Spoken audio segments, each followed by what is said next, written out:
हम लोग ये सीखेंगे कि मोमेंट ऑफ मास और मोमेंट ऑफ वेट, इसमें क्या डिफरेंस है और सेंटर ऑफ मास का फॉर्मूला डिराइव कैसे करते हैं। ठीक है, तो आइए हम लोग देखते हैं derivation of centre of mass. तो सेंटर ऑफ मास क्या होता है, जहाँ पे पूरे बॉडी का मास कंसंट्रेटेड माना जाता है, ऐसा लिखा रहता है बुक में।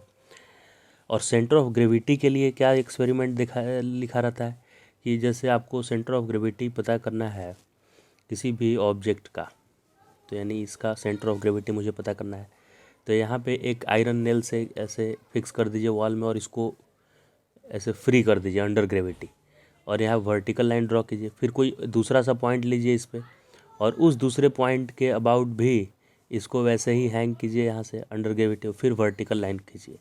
तो ये दोनों वर्टिकल लाइन जहाँ पे इंटरसेक्ट करेगा वो पॉइंट होता है सेंटर ऑफ ग्रेविटी, राइट। यानी सेंटर ऑफ ग्रेविटी के अबाउट अगर डेफिनेशन में बोलूँ तो नेट टॉर्क, किसका टॉर्क, तो वेट के वजह से जो टॉर्क आता है या मोमेंट ऑफ वेट, वो ज़ीरो होना चाहिए।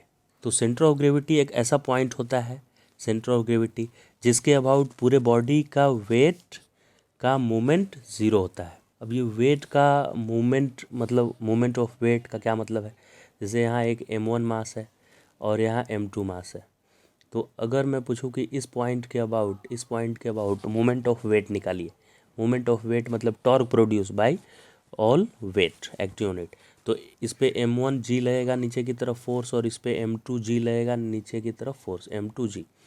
तो मोमेंट ऑफ वेट मतलब इस m1 g वेट एक फोर्स ही है जो ग्रेविटी की वजह से लग रही है। तो इस m1 g वेट के कारण कितना टॉर्क प्रोड्यूस हुआ, तो m1 g इंटू ये डिस्टेंस r1, और m2 g वेट के लिए कितना लगा टॉर्क, तो m2 g इंटू ये डिस्टेंस r2। तो इन दोनों का सम क्या आना चाहिए, ज़ीरो आना चाहिए। यानी इसके वजह से जो टॉर्क प्रोड्यूस हुआ और दूसरे वाले वेट के वजह से जो टॉर्क प्रोड्यूस हुआ, उनका सम करने पे ज़ीरो आना चाहिए। यानी इस पॉइंट के अबाउट ये रोटेट नहीं करेगा सिस्टम, जिसमें एक मासलेस से रॉड है जिससे m2 मास इधर है m1 मास इधर है और ग्रेविटेशनल फोर्स दोनों मास पे लग रहा है, तो इसका टॉर्क ज़ीरो आ जाए। इस m2 पे जो वेट लग रहा है और m1 पे जो वेट लग रहा है, इसके टॉर्क का सम क्या आ जाना चाहिए, ज़ीरो। अगर ज़ीरो आ रहा है तो ये उस पॉइंट के अबाउट रोटेट नहीं करेगा, राइट। वैसे ही सेंटर ऑफ मास ऐसा लोकेशन होता है किसी भी बॉडी में, सेंटर ऑफ मास जिस पॉइंट के अबाउट जितने भी मास है उनका moment of mass, moment of weight का मतलब वेट इनटू आर डिस्टेंस, और मोमेंट ऑफ मास का मतलब मास इनटू इस पॉइंट से मास का डिस्टेंस।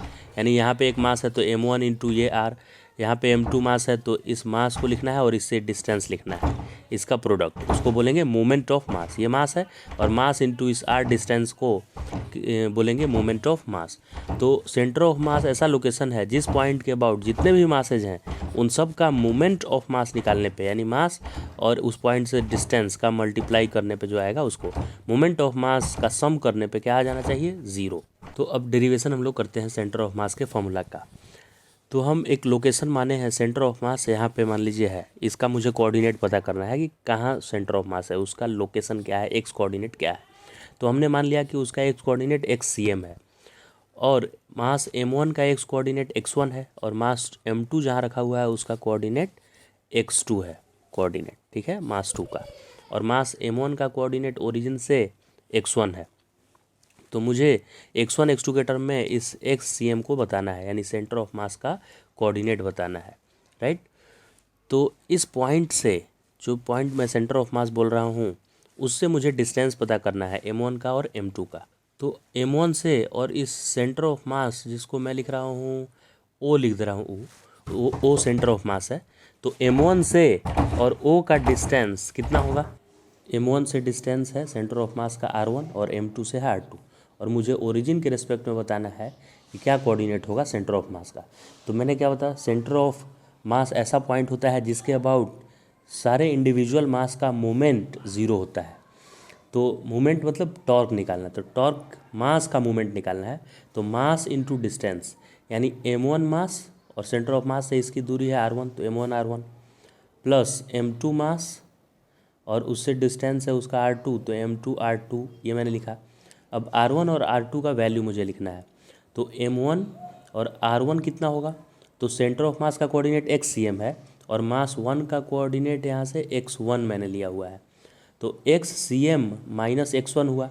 R1 की वैल्यू क्या हो, ये डिस्टेंस पूरा और उसमें से ये मैंने माइनस कर दिया, तो यही बचा हुआ डिस्टेंस R1 हुआ ना। तो R1 को मैंने लिखा XCM सेंटर ऑफ मास का coordinate minus x1 plus m2 और R2 क्या होगा, तो R2 होगा ये m2 मास का पूरा यहाँ से यहाँ तक डिस्टेंस, जिसको मैं x2 बोल रहा हूँ। m2 मास का x कोऑर्डिनेट क्या है x2 और सेंटर ऑफ मास XCM है, तो ये R2 कितना बचा, पूरा x2 में से XCM माइनस करना है, यानी x2 माइनस XCM। क्लियर हो गया ये XCM। अब ये इक्वल टू क्या आना चाहिए, ज़ीरो आना चाहिए, क्योंकि सेंटर ऑफ ग्रेविटी ऐसा पॉइंट था जहाँ पे मोमेंट ऑफ वेट ज़ीरो आया था और सेंटर ऑफ मास ऐसा पॉइंट है जहाँ पे मोमेंट ऑफ मास ज़ीरो आता है, तो ये ज़ीरो आना चाहिए। तो इसको सॉल्व करने से देखिए क्या आ रहा है, इसको मैंने ब्रैकेट ओपन किया तो ये आ जाएगा m1 XCM, यहाँ मैंने लिखा है m1 XCM, फिर m1 को x1 से मल्टीप्लाई करेंगे तो minus m1 x1 minus m1 x1, फिर इसको इससे मल्टीप्लाई करेंगे तो m2 x2 और फिर m2 को मल्टीप्लाई XCM से करेंगे तो माइनस m2 XCM और ये इक्वल टू ज़ीरो लिख देंगे। फर्दर सॉल्व करने पे क्या आ रहा है देखिए, ये m1 XCM को एक साइड में रहने देंगे, m1 XCM ये रहने दिए, और मतलब प्लस को लेफ्ट साइड में रहने दे रहे हैं, माइनस को राइट साइड में ले जा रहे हैं। फिर m2 XCM रहा प्लस m2 XCM राइट, और इस साइड में चला जाएगा, माइनस था तो इक्वल टू को उधर जाके प्लस हो गया, तो वो m1 x1 आया और ये भी माइनस था m2 x2, वो भी उधर जाके हो गया प्लस m2 x2। और अब इन दोनों में XCM कॉमन ले लीजिए, तो XCM का फॉर्मूला क्या आ गया, इधर था दूसरे साइड में था m1 x1 plus m2 x2 और डिनोमिनेटर में आ जाएगा XCM, दोनों में कॉमन ले लिए हैं तो m1 प्लस m2, ये फॉर्मूला हो गया सेंटर ऑफ मास का। सेंटर ऑफ मास का x कोऑर्डिनेट इस तरह से निकाल सकते हैं। वैसे ही y कोऑर्डिनेट आता तो आंसर आता m1 y1 plus m2 y2 upon m1 plus m2।